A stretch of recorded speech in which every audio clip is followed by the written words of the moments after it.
ఒక ప్రశ్న అండి. మీరు చెప్పినట్టు ఈ పార్లమెంట్ పరిధిలో ఉన్న 6 కాన్స్టిట్యున్సీలు 7 కాన్స్టిట్యున్సీలు ఒక్క జనగామ తప్ప మిగిలిన అన్ని కాన్స్టిట్యున్సీలు బంపర్ మెజార్టీలు వచ్చిన ఎమ్మెల్యేలందరికీ కూడా మీరు చెప్పినట్టు ఇక్కడ శామ్యుయల్కి కావచ్చు, పక్కన ఉన్న నియోజకవర్గాలు అన్నీ కూడా ఈవెన్ మునుగోడుతో సహా.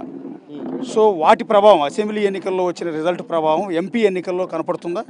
అదే మార్జిన్ అదే ఓట్లు ఎంపీకి కూడా పడే అవకాశం ఉంటుందా? 100% పడతాయి. మోర్ ఓవర్ ఇంకెక్కువ పడే అవకాశం ఉంది. ఎందుకంటే ఇప్పుడు ఇంతకుముందు ఉన్న బీఆర్ఎస్ నాయకులు చాలామంది ఎంపీటీసీలు కానీ జెడ్పీటీసీలు కానీ సర్పంచులు కానీ ఈరోజు ఆ పార్టీలో ఉండాలని ఇంట్రెస్ట్ చూపుతలేరు.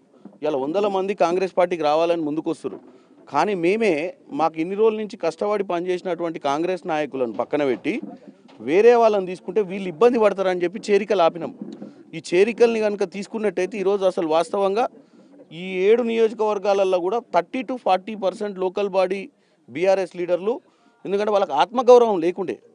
బీఆర్ఎస్ 10 ఏళ్ల పాలనలో ఎమ్మెల్యేకి ఆత్మగౌరవం లేదు, అక్కడ పనిచేసే జెడ్పీటీసీకి ఆత్మగౌరవం లేదు, ఎంపీపీకి ఎంపీటీకి. మీరు చూసినట్టయితే గతంలో రైతులు ఉరిశిక్షలు వేసుకోగా చూసినాం తప్ప కొత్తగా బీఆర్ఎస్ ప్రభుత్వంలోకి వచ్చి సర్పంచులు ఉరిశిక్షలు ఉరేసుకురు. ఎందుకంటే వాళ్ళు పెట్టిన పెట్టుబడి ప్రభుత్వం మీద నమ్మకంతో వాళ్ళ అకౌంట్లకు పైసలు వచ్చినాక తీసుకుందామని చెప్పి కొన్ని చేతులకు వెళ్ళి పెట్టుబడి పెట్టి డెవలప్మెంట్ పనులు చేస్తే ఆ పెట్టుబడులకు వడ్డీలు కట్టలేక ఆర్థిక ఇబ్బందులతోటి ఇలా సూసైడ్ చేసుకునే పరిస్థితి తెలంగాణ ప్రభుత్వం తెచ్చింది. అంటే ఒక నాయకునిగా ఈ ఊర్లో ఒక సర్పంచ్ ఉండంటే ఎంతో విలువైనటువంటి పొజిషన్ అది. అందరు కలిసి ఓట్లు వేసుకుంటారు. ఆయనకు ఓట్లు వేసుకునేది ఎందుకు? మా ఊరు ఇప్పుడు ఈ రోడ్డు ఉందంటే ఈ రోడ్డు వేస్తాడని, ఈ కాలువ ఉందంటే కాలువ మంచిగా చేస్తాడని.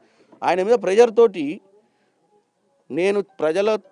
నాకు ఇచ్చినటువంటి సమయం అయిపోతుంది, నేను ప్రజల మధ్యన ఉన్న రోజులు గెలిపియాలన్న ఆలోచనతో వేస్తే లాస్ట్కి ఏమైందంటే ఆత్మగౌరవం లేని లీడర్లు చాలామంది ఈరోజు కాంగ్రెస్లో రావంటే పర్సంటేజ్ పెరుగుద్ది.